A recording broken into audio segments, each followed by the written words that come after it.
V programe našej výroby je aj takýto rojáčik jednoduchý, ktorý vyrábame pre všetky typy rámikových mier, bežne teda Čechoslovák a B10 alebo Bčko.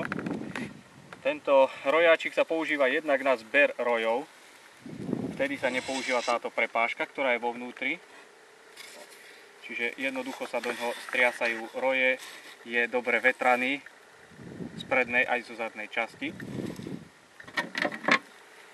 Je opatrený aj takýmto praktickým úchytom, ktorým sa môže zavesiť.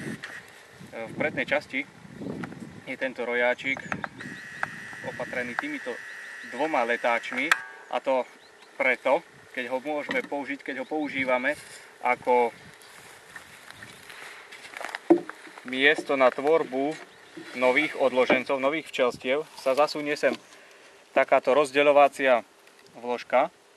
Do jednej a druhej časti vôjdu tri vysoké rámiky typu B alebo Čechoslovák podľa konštrukcie a môžu byť naraz vytvorené dva odložence samostatne lietajúce cez letáčiky a použitý tento rojáčik ako náhrada úľa. Takže je praktickej konštrukcie z preglejky, aby bol aj vodovzdorný vonku, často v terénnych podmienkach zmokne rojáčik pri roji, alebo je potrebné, aby bol aj trošku vodovzdorný a odolný. Takže to je konštrukcia rojáčika tejto našej výroby.